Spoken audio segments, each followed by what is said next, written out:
Thank you, everyone, for joining us. I think this is our last meeting, at least for the summer. And it's my absolute pleasure to introduce Dr. Charles Jonassaint. We actually trained together at the RISE program in implementation science at UCSF. So we go back a little ways. So he's an assistant professor of medicine, social work, and bioinformatics at the University of Pittsburgh. He has clinical expertise in chronic disease, self-management, and cognitive behavioral therapy interventions, and has extensive experience working with adolescents and adults who have sickle cell disease. He completed his graduate training at Duke University and then went on to do a clinical research fellowship at Johns Hopkins University School of Medicine, as well as a master's in epi at the Bloomberg School of Public Health. Dr. Jonassaint, his program of research is around leveraging human-centered design, implementation science, and partnerships with community organizations and stakeholders to develop innovative digital health interventions designed for diverse populations. So thank you, Charles, for joining us. We're very, very, very excited about your talk. Well, I am actually absolutely excited to be here and to finally be doing this with you all. So I have a bunch of slides, but they can go by really quickly. Feel free to interrupt me at any time. There's nothing that I feel like I have to share. So I'm happy to stop and just discuss. But what we're going to talk about today is really just trying to overcome the barriers of digital intervention, specifically for diverse populations. I'm going to talk mostly about sickle cell disease today. I do have a few disclosures that I need to note. There they are. First, I want to talk about this individual, John. So John has sickle cell disease. Say he's a 30-year-old African-American male. As you might know, sickle cell primarily affects those of African descent, but sickle cell is associated with significant morbidity, early mortality. Adults with sickle cell die about 30 years earlier than their non-sickle cell counterparts. So this is a really important health condition to examine. But the hallmark of sickle cell disease is pain.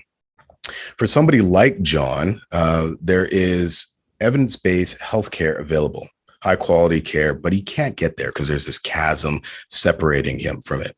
And if he stays on this side, he's going to have the certainty of early death, disease, and despair, right? Really bleak. But the reason that he's not able to get to this high quality evidence-based healthcare is because of all these typical barriers that we understand. He doesn't have enough money, he has limited access. Maybe there isn't a clinic close to him or on the bus line. Racial bias, even if when he does get that healthcare, is he subject to racial bias? And then poor education. Maybe he doesn't even understand the type of healthcare that he really does need. And when he's communicating with providers, maybe his barriers and literacy make it really, really challenging. When I first started doing this work, I really thought that, oh my goodness, technology is going to be the savior of health disparities, is really going to be able to bridge this divide.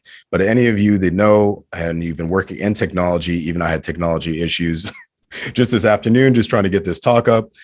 Technology isn't all it's cracked up to be. There are a lot of problems with just using technology. One of the things that has really popped up, particularly when working with people like John, who have sickle cell disease or are coming from a minority and underserved background, is the relevance and relatability of our technology.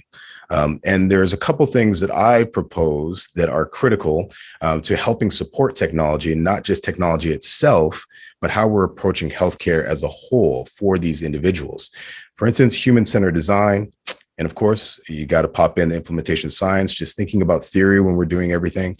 And then most important is the community engagement, or engaging with those stakeholders that are the ones that we're trying to target.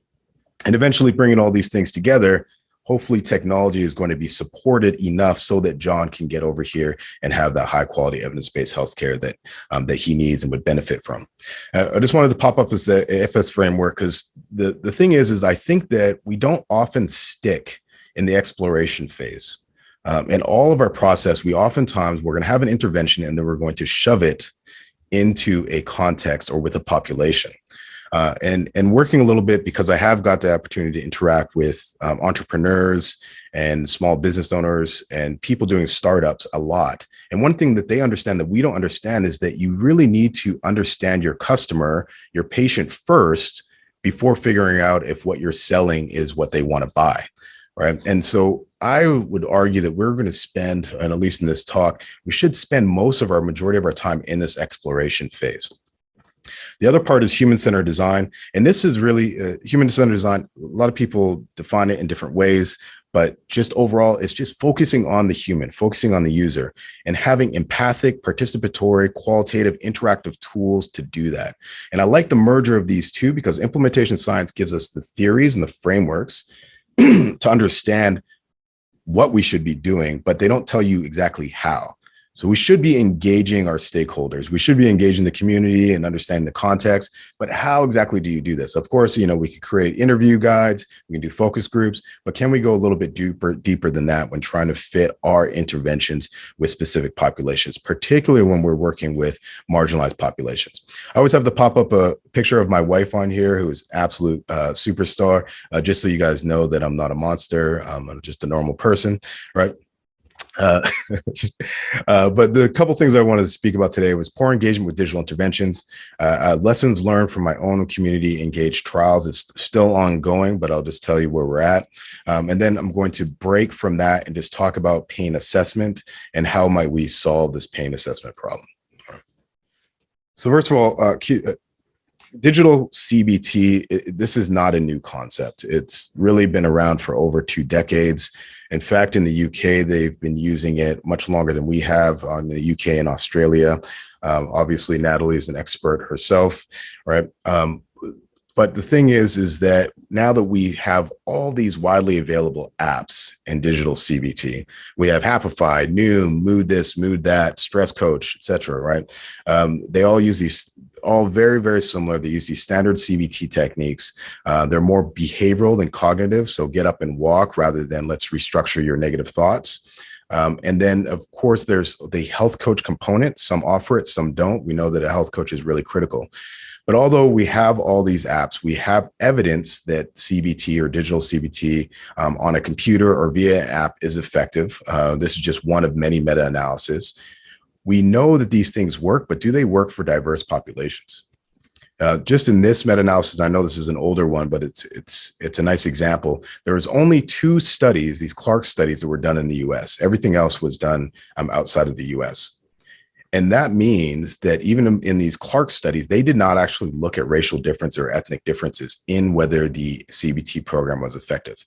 So yes, it's effective, but the majority of the studies have actually looked at digital CBT in majority populations. Apparently didn't want me to advance. All right. We did have one study that I was fortunate enough to work with Bruce Roman, who had a large clinical trial testing Beating the Blues, which was a computer-based digital CBT program that was actually bought by UPMC. It was first developed in the UK. They brought it over to the US. And what he was doing was looking at primary care patients who reported elevated depression and anxiety, and then giving them Beating the Blues and seeing if it improved their depression and anxiety. Fortunately, we had over 80 African Americans or Black patients on the study. 68 actually started, and I'll talk a little bit about that. 68 actually started, and you can see the number of lessons. There's 8 lessons, and these are serious 30, 40-minute lessons. It does take a little while to get through these. So I completely understand the drop-off, and that's one of the major barriers, even with majority populations, is the drop-off of these digital interventions. But you can see that for the African-American patients, they had a significant decrease similar to that of whites. In fact, we did a follow-up study and actually showed that the African-Americans benefited more from this intervention than our white participants, our white patients. The big problem is that those people who were prescribed, so these are all individuals who said, hey, yes, I do have depression and anxiety. I have a computer at home and I'd like to use the Beating the Blues program. When they were given a link to get on, 10% of the whites didn't get on. So 90% actually engaged with the study or engaged with the intervention. Only 75% of our minority participants engaged with the study. And you can see here, this is the participation drop off, the number of sessions completed. For African Americans, they had about 2.5 sessions less on average completed than their white counterparts. And that's for Beating the Blues. There's a more updated program that is actually also here at UPMC Lantern. They now call it RX Well, for a smaller sample, but still it's informative for 23 Black patients versus 276 white patients. The number of sessions completed on this CBT app was half for the Black patients compared to the white patients. Techniques completed, these are just little small mini techniques like deep breathing, half. Number of usage days, half. Number of messages to your health coach, on average, half for our Black patients. So what in the world is going on, right? We have evidence-based digital CBT therapy that's supposed to improve outcomes, and the patients that probably need it the most are not actually using it. This is just a quote from one of the patients or the participants that was on the RxWell program, that Lantern program that I just showed you. So Mike is a 55-year-old African-American male with anxiety. He's been enrolled. He's been on the program for 49 days. And this is exactly what we asked the coaches to do. Say, hi, Mike, just checking in. How are you doing? All right.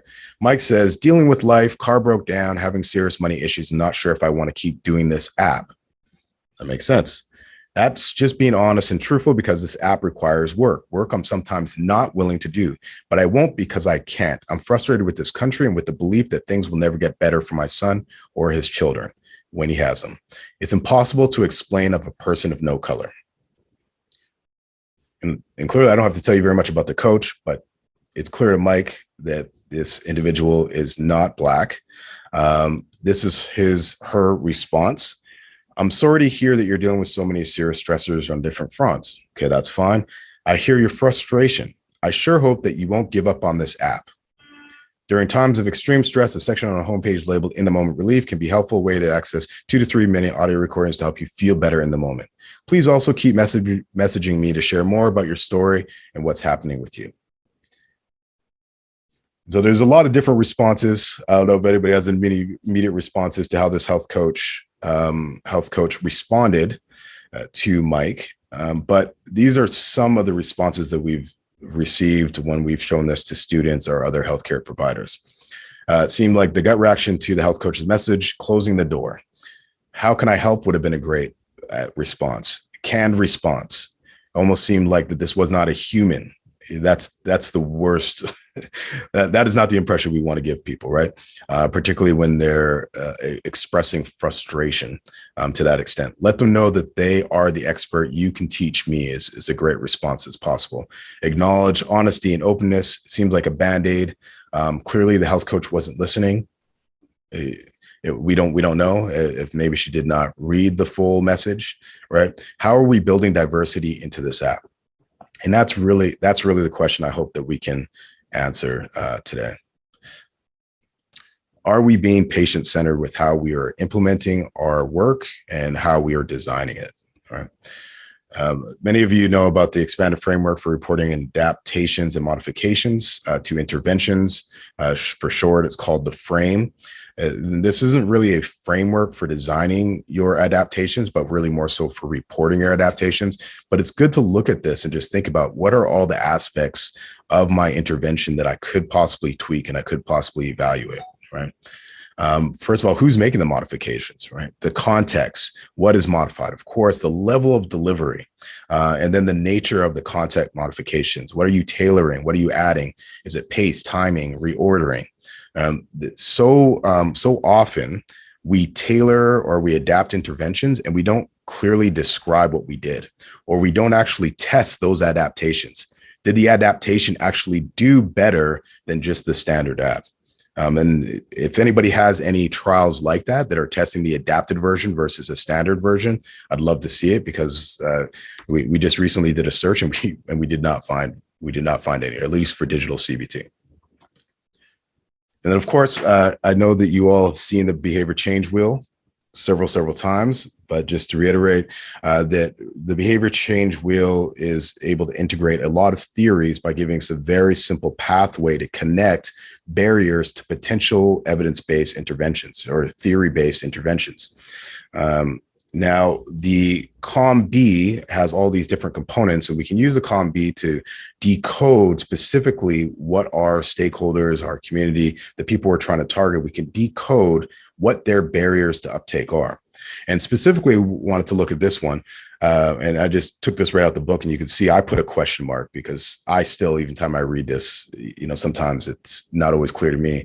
But social opportunity, the opportunity afforded by interpersonal influences, social cues, cultural norms, that influence the way that we think about things. All right. And if and if we're asking our patients, what do you think about therapy? What kind of response are you going to get from a white patient versus a Black patient?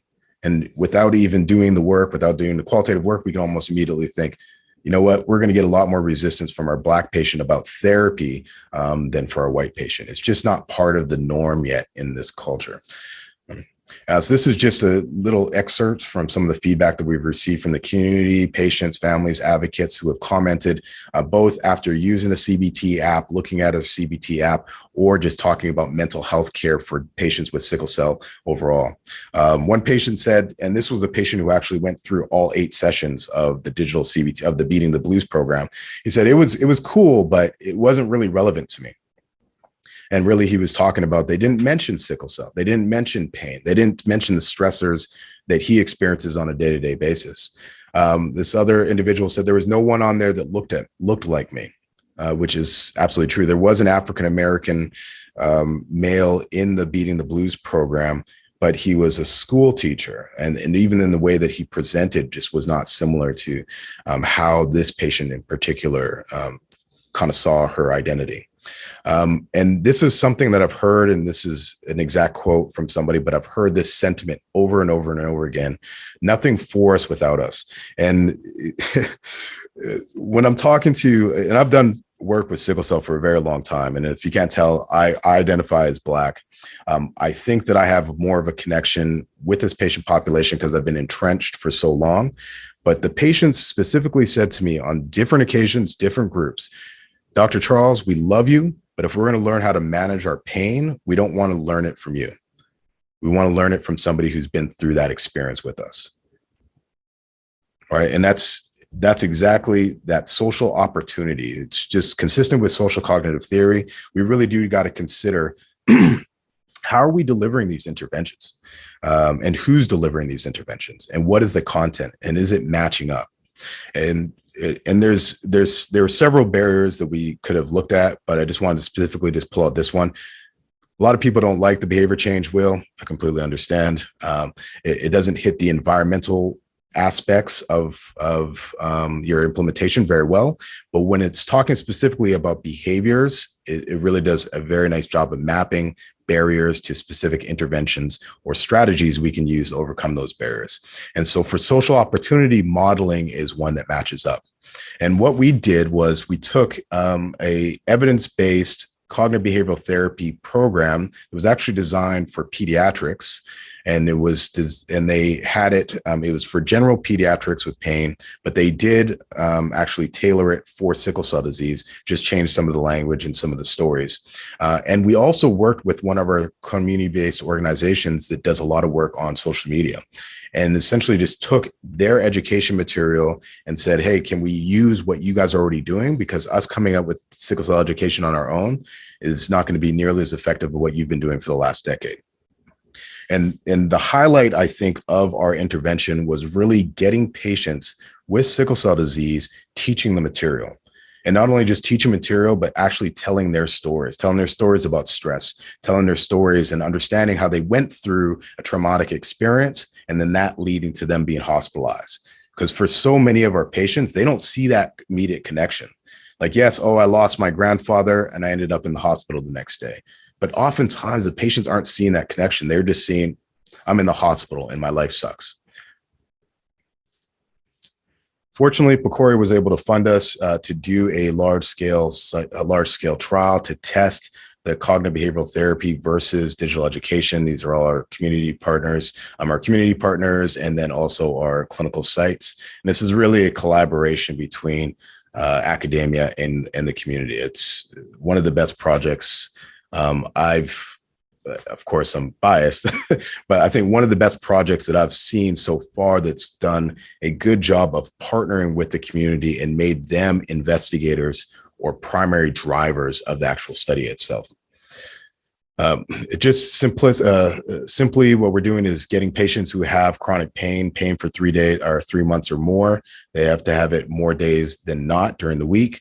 We're randomizing them 1-on-1 to digital CBT or digital education, and they're both available on the same app in this Facebook Messenger. I'll talk about that in a second. And then, of course, health coach support.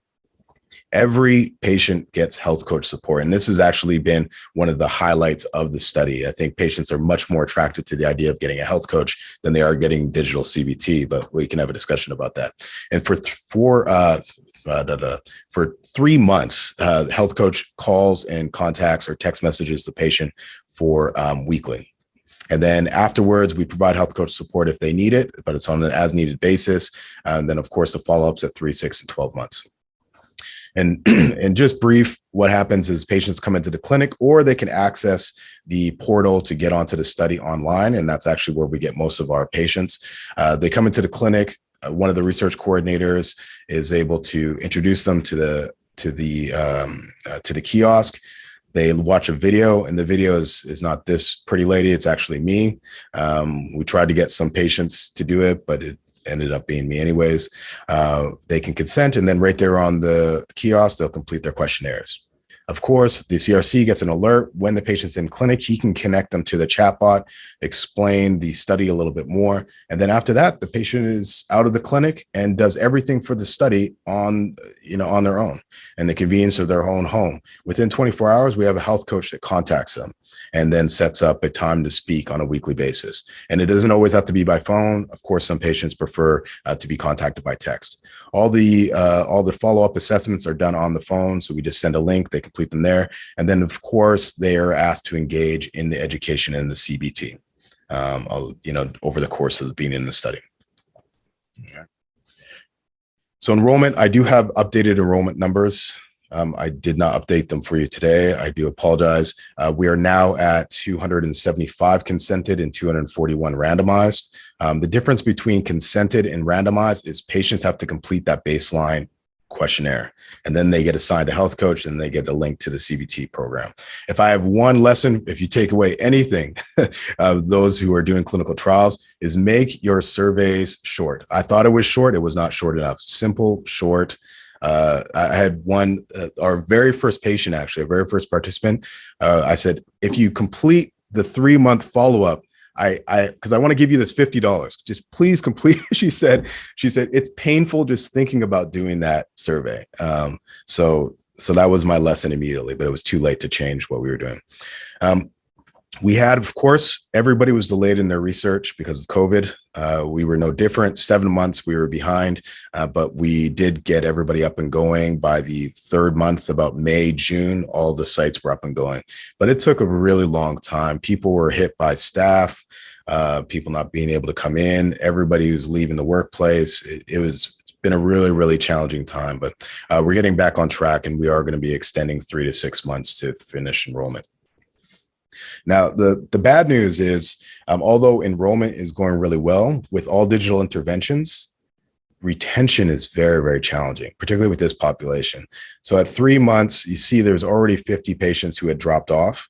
And at 6 months, we only hit 58%. It's a little bit over 60% now, but that's not what we put in the grant, right? We put in the grant that we'd have retention at 80%. Of course, looking at the literature for most digital interventions, it's between 50 and 60%. Even for smaller sickle cell trials, we see about 60% retention. So this is okay. This is the average, but we really wanted to do better, and we expected we'd do better. And there's a couple of things I could talk about that would explain why we're not doing as well as we'd like. Like I said, the highlight of this program has really been health coaches. We initially thought that we'd be able to have 2 health coaches, and that'd be able to serve 350 patients over the course of the 2.5 years. It was absolutely wrong. Absolutely wrong.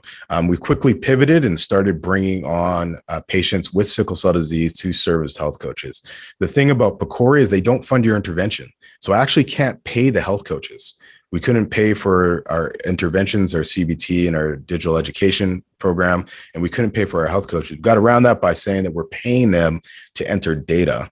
But still, for the most part, they are volunteering. We have 10 health coaches. We actually just have two other additional health coaches that just left. We used to have 12, but the 10 health coaches that we have are absolutely fantastic. 90% about of the health coaches that have been on the program have had sickle cell. So we've had a mix between individuals who do not have sickle cell and those who do have sickle cell.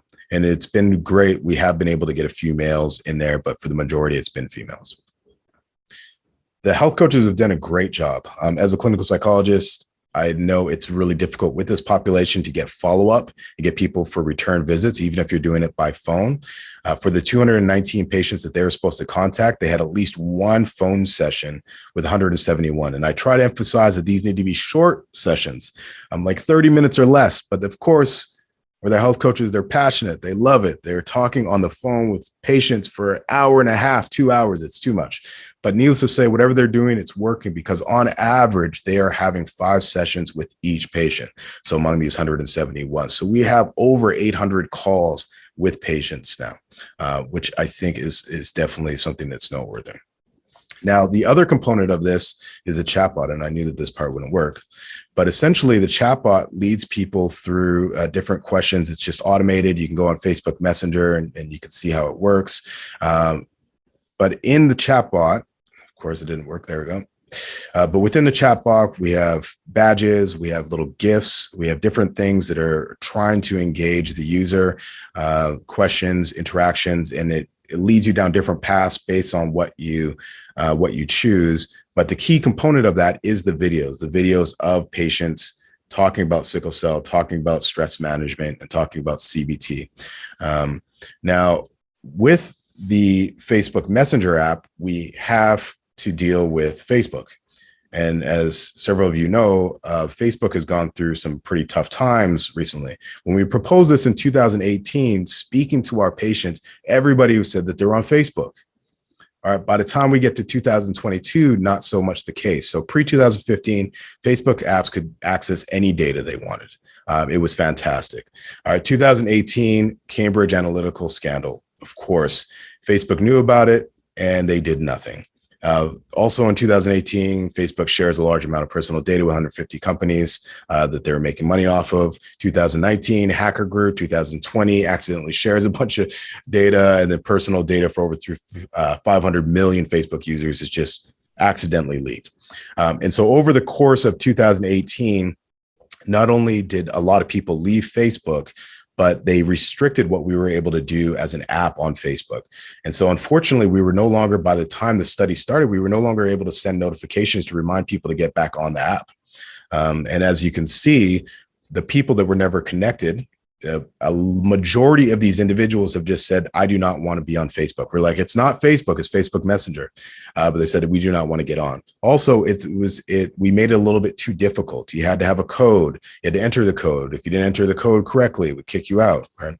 The other part is there's a lot of people who got on the app and they just never continued. They just never engaged with the material. So regardless of how great our material was, if they never engaged with it, then they never got to that point. But still, those individuals that did engage, we did have at least 20% we had at least 20% on the education arm and almost 20% on the CBT arm that finished all the sessions. And the education arm was a little bit shorter. So the lesson for me was really, we need to make it super duper easy for people to get on this thing. It has to be stupid easy. Because everybody has a plan so they get punched in the mouth. And I think the same thing was with us. We thought things would go one way. We even had a backup chatbot just in case that one crashed. And of course, that backup chatbot had to be the one that was used because the company that was supporting the first one actually folded.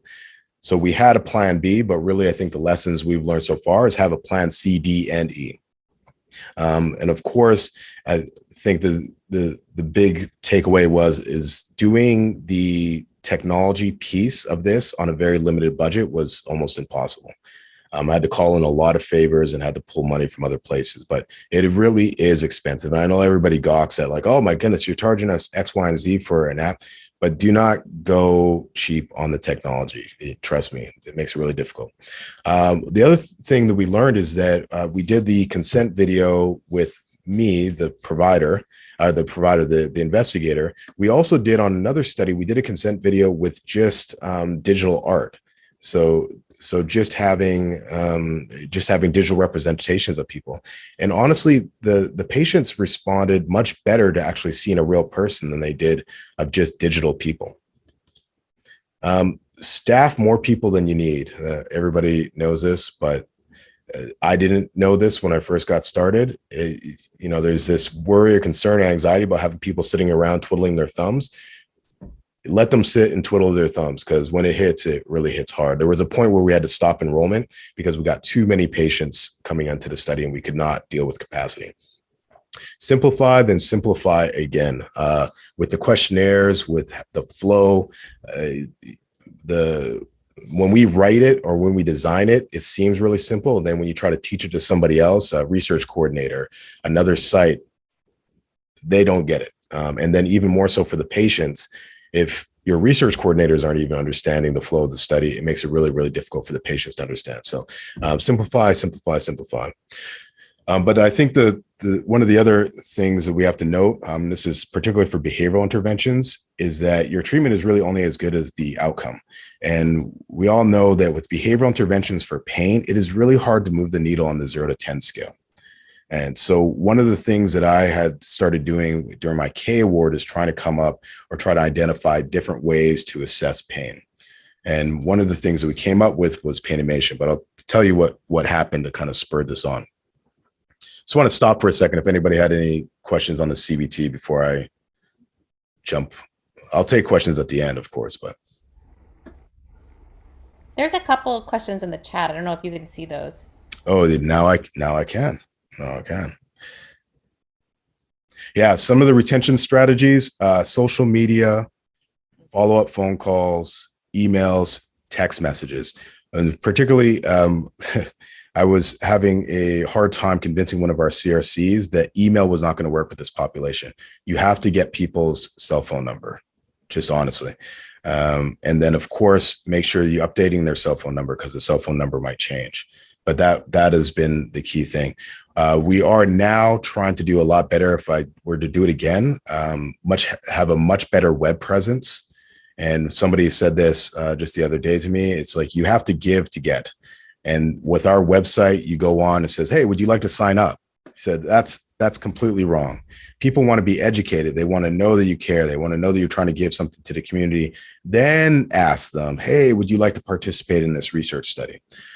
So improving our web presence, I think, is really critical. Now we are making a much bigger social media push as well, but we worked a lot with our community-based organizations to keep this alive. And you can even see, I can go back to our numbers. The community-based organizations enrolled at this point about 79 individuals, whereas the site with the most enrollments is still only 41. So the CBOs are doing an even better job.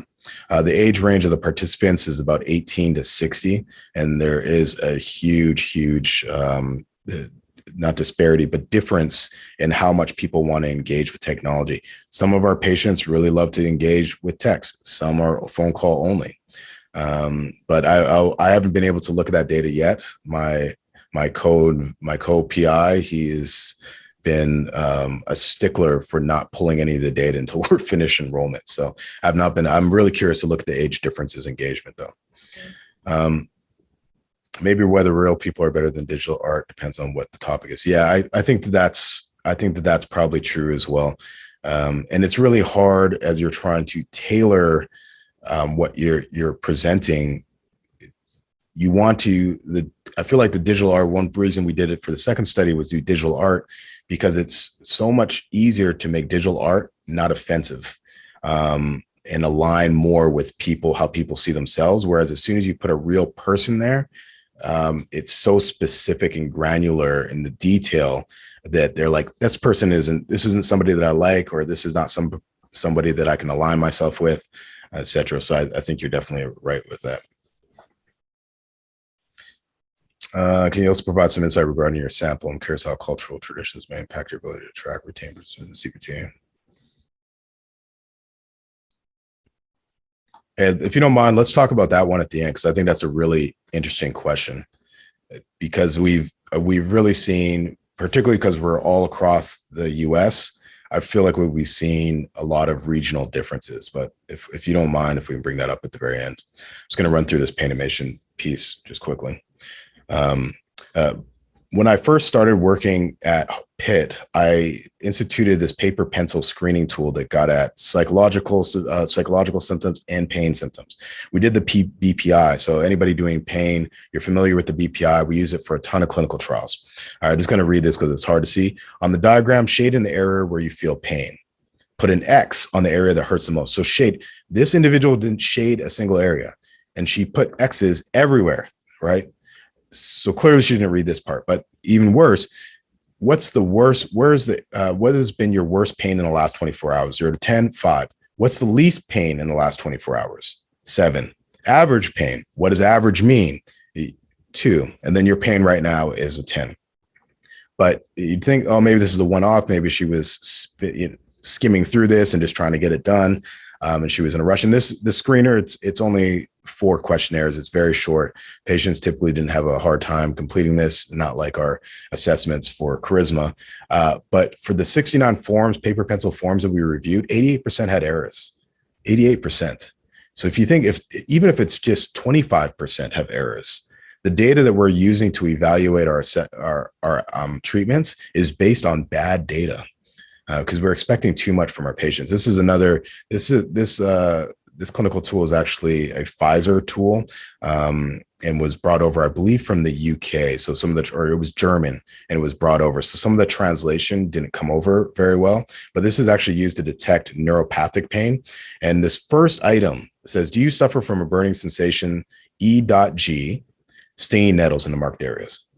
So you can imagine every time I sit down with somebody to do this questionnaire, the questions that I get is first, what does E.G mean? And then patients started to ask me what stinging nettles are. I didn't even know what stinging nettles were. So, so these are stinging nettles. If you speak to people in the UK, they know what stinging nettles are. But for most people in the US, we don't know what stinging nettles are. But regardless, we know that from our work and from other studies that patients typically use analogies and word pictures and stories to describe their pain. They're not using numbers. They're not using these adjectives that we give them through the McGill Pain Questionnaire. Right? The visual analog scale, I don't know if you realize, but it's over 50 years old. We've been using the same visual analog scale for such a long time. And when patients use this, sometimes they make up their own numbers. They say, my pain's 1,000. Right. But when you ask our patients, we ask 6 adults with sickle cell disease, how about you draw us what everyday pain looks like or a pain crisis looks like? And this was just a quick little exercise, but you can see immediately it's so much easier to understand what the patient or empathize with the patient and what they're experiencing by just looking at these pictures that they developed. Right. And obviously, we're not going to do this in the clinical setting, but clearly we need to do a little bit more. And even when Wong and Baker came up with the FACES scale, they did not initially intend to put numbers on it. They actually just asked patients just to draw what their happy pain was and what their sad pain was, what a severe pain looked like, and what a normal day looked like. So how might we solve this pain problem? Of course, this is where we bring in a lot of the human-centered design work, and we actually just ask patients, what is getting treatment for pain look like for you? Like, what is that experience, the pain incident all the way to chronic pain management? What does that look like? And collected a lot of what they were talking about and finding the barriers along the way, because you can imagine that first incident, getting that first diagnosis, that barrier to assessment is a lot different than the barrier to long-term management, and just understanding the whole continuum and trying to map that. And then coming up with ideas. This is one of 3 storyboards that we presented to patients, but coming up with these ideas and just saying, hey, given that your pain experience looks like this, what if we inserted something like this? How would that pain experience change? Would it change? Right. And this is just talking about using animations to communicate your pain to your provider rather than using the 0 to 10 scale. All right. And it's just something, it's a simple exercise, but I feel like that when we're trying to communicate our ideas, particularly to lower SES patients and stakeholders, how are we communicating those ideas? Are we doing a standard slideshow and just going through our bullet points? Or are we doing this in a more participatory way, in a way that's more engaging to our participants so they can actually understand and contribute ideas? And this is just another exercise that we did to get at what words patients use more frequently to describe their pain, and then took those words and asked design students, about 20 design students, to sit and draw what they thought each of those pain words looks like, and then collected the pain animations that looked the most similar, and then designed 8 animations around those. And to validate these animations, we sent out an electronic survey to individuals and just said, hey, look at this animation and tell us the first word that comes to your mind. As you can see, yes, throbbing, but there's also pulsing, acute, burning. So even with these abstract animations, and a lot of people ask, well, why did you not use literal animations? Like just show a vice and a finger in a vice. Because what if somebody doesn't know what a vice is? Right. So now making this more abstract, it's accessible to everybody, and you get a much more diverse response about what that pain is like. We developed a pilot app, and we were able to test it on patients with sickle cell disease. We've now tested this on over 500 patients now with different pain conditions. And what we found is that for patients that were at steady state, they chose a throbbing animation. I'll show you that animation in a second. But for patients that were asking for pain treatment, they said, I'm in a pain crisis right now. They chose a sharp, like shooting animation for the most part. So it was only 60%. But if you just think about, just for this initial look at trying to differentiate, what does chronic pain look like in sickle cell versus acute pain? And you find that, and now doing this in several more patients, we find that 50% of the patients will choose this throbbing animation. And of course, that's not 100%, but just for patients from different areas of the country that don't know each other to all look at one animation and say, yeah, that's kind of what my sickle cell pain feels like. I think it's really informative. And then for patients who are feeling something different than their chronic pain, to choose a different animation, I think is really, really nice to see as well. Also, we looked at the patients who chose this animation after they received an infusion center dose of opioids, and they actually were less likely to choose this shooting animation. So it was only 6 individuals. And so 4 chose another animation rather than the shooting animation, but at least just to show that it's not always just about numbers, but we may be looking at a change in quality of pain that is really kind of moving these things forward. The change in quality of pain that might be a response to our intervention. But what can we accomplish? I guess overall, this is my last slide. Well, I guess one is, using, of course, implementation science, but really being human-centered in our approach to understanding what our patients need, what our target population needs, and what's going to actually work for them. And I like, it seems a little bit fluffy to sit here with sticky notes and do drawings, but it is so much more engaging for those patients who don't have the literacy to communicate their ideas, to tell us what would work best for them using animations or using drawings. We actually did with adolescent patients with sickle cell, asking them, hey, what would a mental health app look like for you? And I wish I brought those pictures, but we did concept posters. And to have these teenagers just draw concept posters of what a mental health app would look like for them, how much stronger and more powerful is that than just asking them in a focus group or in an interview, hey, is this app going to work for you? Right. So anyway, so that's all I have, and would love to take additional questions at this time, or I can present more data. Happy to do either. That was excellent. Thank you, Charles. Thanks. Do you want to circle back to that other question? I have some as well, but the kind of cultural traditions and how you can infuse those into these apps. Yeah, definitely. So the reason I wanted to wait on this one is because our health coach manager, we created a wellness wheel that was specific for sickle cell disease. I don't know if you've seen wellness wheels. A lot of health coaching programs use them, but essentially it just talks about different areas: your environment, your intellectual stimulation, your family or social your work, things like that. And then spiritual is on many of those wellness wheels. And for this population, spirituality is extremely important, but not for everybody. But it's extreme for those patients. It's extremely important. I was speaking to one of our participants. She had a good experience with her health coach, but her health coach left. We do have a lot of turnover with our health coach. And she said, the next health coach I have, I really want somebody who understands my religion or my spirituality.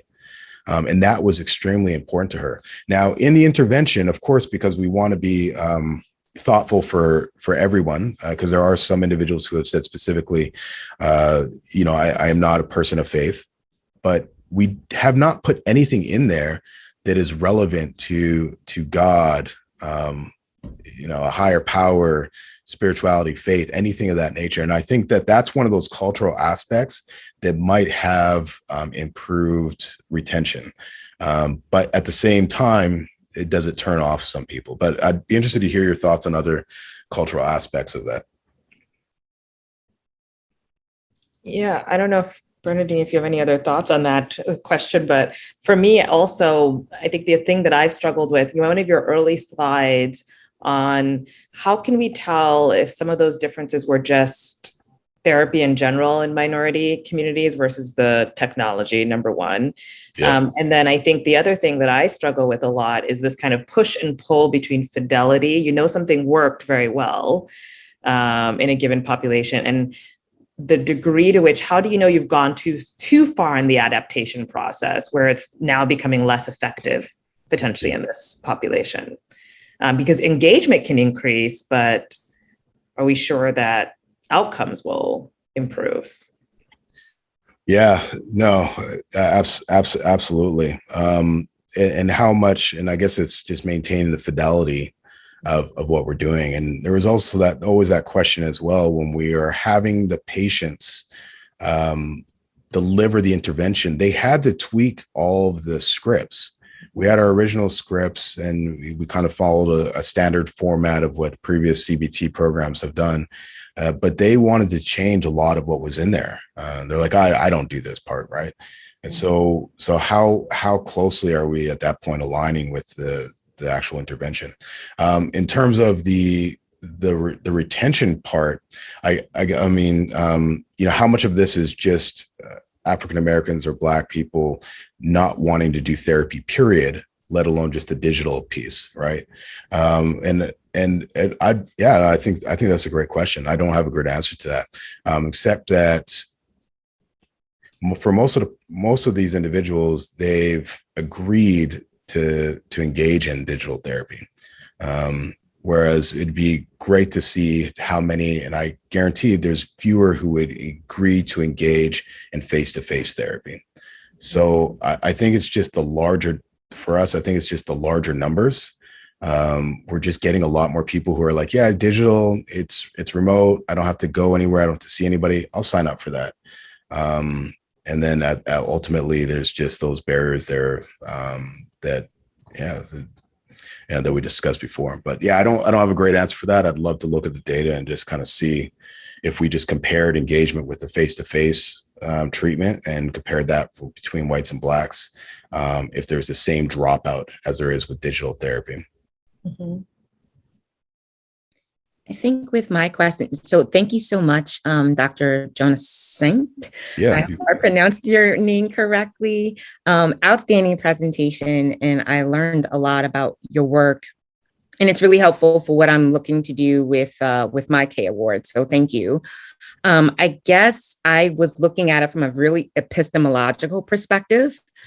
Really standpoint epistemology. So thinking more specifically about Black feminist thought and how oral traditions are very much ground the Black community. So just wondering, I mean, not even going toward the divide, the racial divide, if you will, in therapy and uptake as far as that is concerned, but just looking at it from a really fundamental perspective. When you have digital therapy and you're looking at an app, you're not necessarily talking to a person. You're sliding left, you're sliding right, you're swiping, and just wondering what you thought how much of an impact you thought that may have had upon uptake and or, retention or adherence in the treatment that you provided.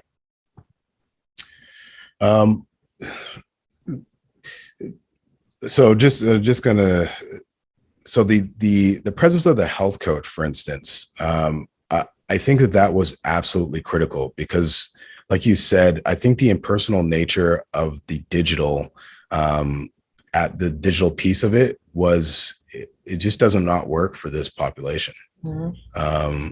So that said, I'll be really interested to look at the data because we did have so much diversity between the health coaches. So we did have, a couple white males, we did have a couple white females. And then of course we had both male and female sickle cell patients. Because I think that will be more telling about what role the health coach and what they brought to the intervention, how that influenced engagement. Because obviously the digital piece is just stay stable. But I tell you what, the health coach piece was just so powerful.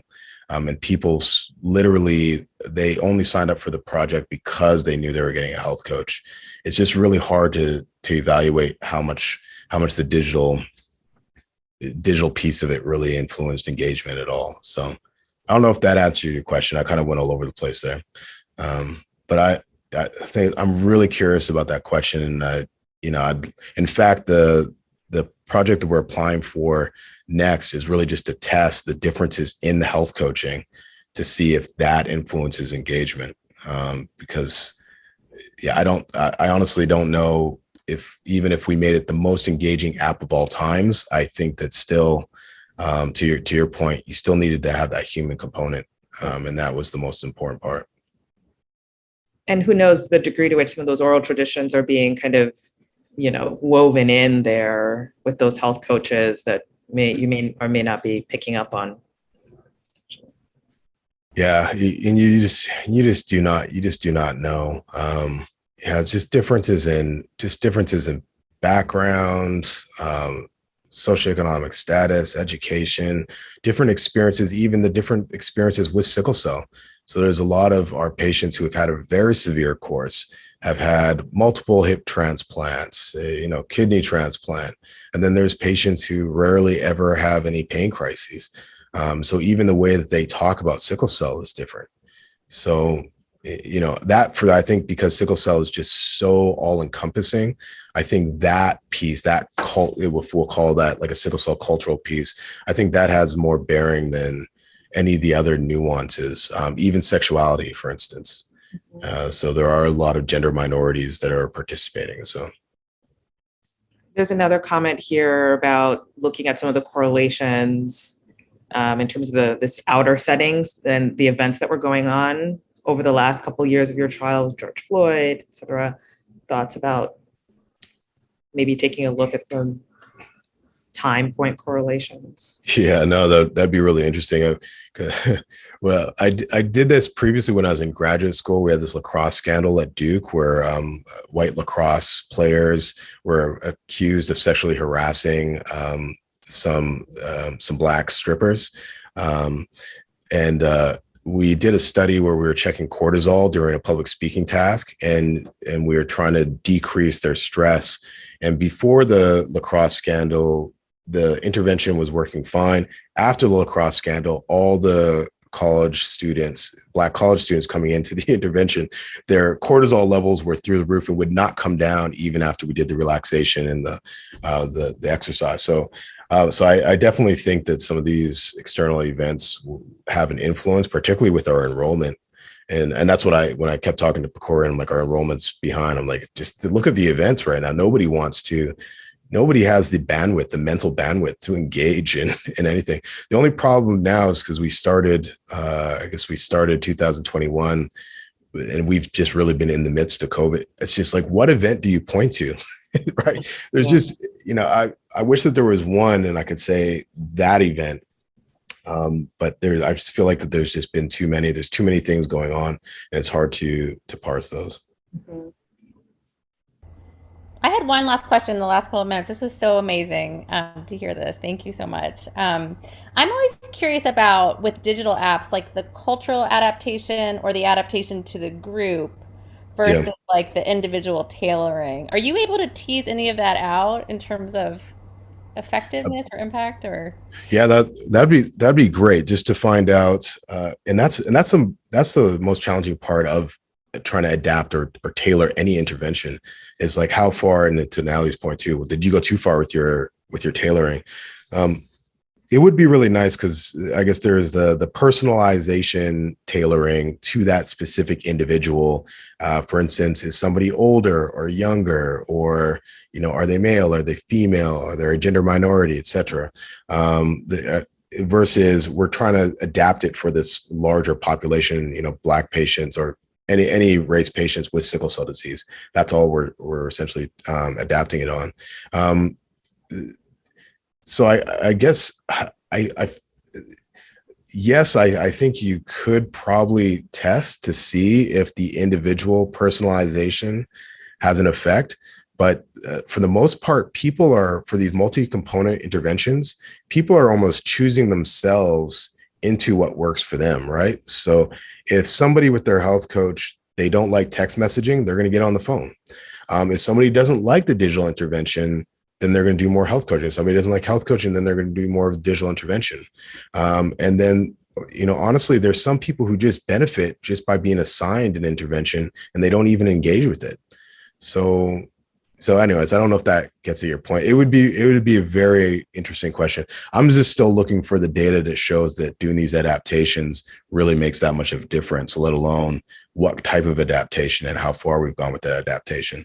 And like I was saying before, even with the frame, I think that moves us forward in terms of trying to detail what kind of adaptations we've made to our intervention. But, for the most part, we haven't done that very well.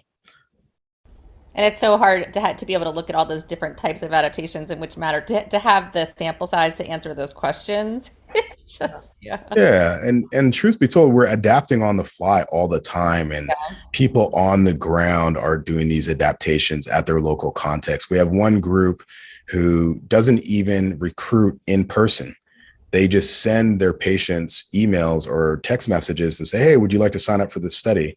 Whereas another clinic, they're not able to do that. So they have to approach everybody in person and they have to be introduced by a provider. And it's completely, So it's hard to kind of keep track of all those adaptations, what works, what doesn't. Here, absolutely. Excellent. Amazing. Any other questions? You might get some emails. I might send you some additional emails because we're doing similar work. So I understand. Yeah. It's amazing. Yeah, no, it'd be interesting. I don't know, Natalie, if in your work, if you were able to compare, because I'm really interested in that question about engagement. And we could probably find a study on this about whether there is a drop off for African Americans who participate in face-to-face therapy in comparison to white patients. Yeah, I think there is from some of the work that I've seen as well. But again, I think the difference, I don't know if depression score is an eligibility criteria for you. And that markedly, I think, affects the degree to which how engaged people are, because you're dealing with now the chronic illness plus they're depressed, which can make it very hard. If that's an inclusion, that's been our toughest piece in terms of our inclusion. Is we can consent 1 million people. We've consented like 600 people or something, but not everybody is depressed. And then of those depressed people, to get them into a trial is tough. They're depressed. They're already not motivated. Exactly. So I think that's the other big component. And then the other thing we started doing is patient preference. Not everybody wants an app. So like in terms of limited resources from a multi-level strategy component of like, it's all patient. You can get the app if you want it versus in person and trying to see whether or not this patient preference driven approach does anything in terms of engagement and then outcomes in general. So I think there's quite a bit. Yeah, no, I think, and it doesn't seem like that there's enough data out yet on patient preference, but I do bet that patients don't know until they try. Yeah. And so they might think that they prefer something, and then they get into it. They're like, actually, I don't like this. But I do think that, just psychologically, there is the power and like, I chose this, so I'm sticking with it as well. So I'm curious about that. Yeah. Or creating tools to help them decide, like, are you the kind of person who does this? Are you the kind of person who, so of trying to figure out and pushing or supporting the preference and the choices of it. No, I love this. And to your depression question, we actually have plans to stratify each group by depression. Okay. So we'll kind of see, what works best for whom. So. Excellent. Thank you so much, Charles. This was great. Awesome. Very engaged. Anytime. Take care.